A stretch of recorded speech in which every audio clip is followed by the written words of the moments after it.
میں پہلی 5 کلاس سے تو کرسنٹ ماڈل سے میں نے پڑھی ہیں. اس کے بعد میں والدہ نے والد صاحب کی شہادت کے بعد ان کا ذہن یہی تھا کہ مجھے بھی وہ حافظ بنائیں, تو انہوں نے مجھے حفظ میں ڈالا. میں نے ابتدائی تعلیم قاری ادریس عاصم صاحب اہل حدیثوں کے بہت بڑے قاری تھے, گزشتہ دنوں ان کا انتقال ہوا, اللہ تعالیٰ انہیں گری کے رحمت فرمائے, اور وہ تھانوی صاحب کے شاگرد بھی تھے اور تھانوی صاحب کے ساتھ ان کا بڑا گہرا تعلق تھا. میں نے حفظ قرآن وہاں سے کیا اور تجوید یعنی سمجھ لیں اور تلاوت اور قرآن پاک کی الف با میں نے انہی سے سیکھی ہے.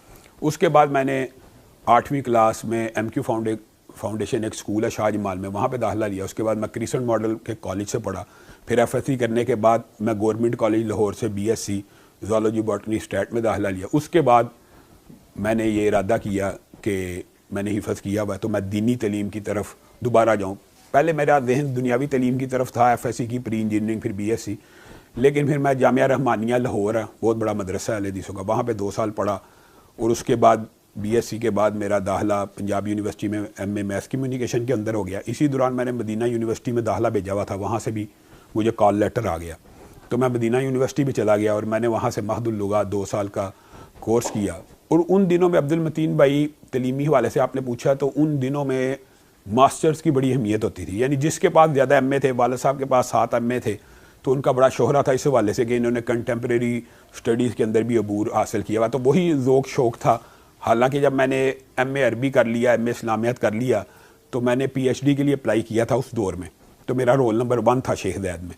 لیکن تب پی ایچ ڈی کا بالکل ٹرینڈ نہیں تھا. 2000 میں 3-4 کی آپ کو بات بتا رہا ہوں. تو میں نے بھی پھر ماسٹرز کرنا شروع کر دیا, پھر پولیٹیکل سائنس میں کیا.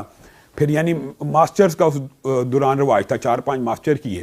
اس کے بعد میں نے پھر یہ سوچا کہ ایل ایل بی بھی کرنا چاہیے. ایل ایل بی کے والے سے میرے دوستوں کا یہ ذہن تھا کہ ایل ایل بی بڑا مشکل ہے, اور جس طرح آپ ماسٹر کرتے ہیں بغیر پڑھے اور اتنی محنت کے بغیر, یہ نہیں ہوتا. اللہ کے فضل و کرم سے وہ بھی بغیر سپلی کے اور معمولی محنت سے وہ بھی کلیئر کیا. پھر میں ایڈوکیٹ ہائی کورٹ بن گیا. تو اس کے بعد آپ یہ سمجھیں کہ پڑھائی کے اندر گیپ آ گیا, پریکٹیکل لائف میں, کاروبار کے اندر, سیاست میں, جماعت میں.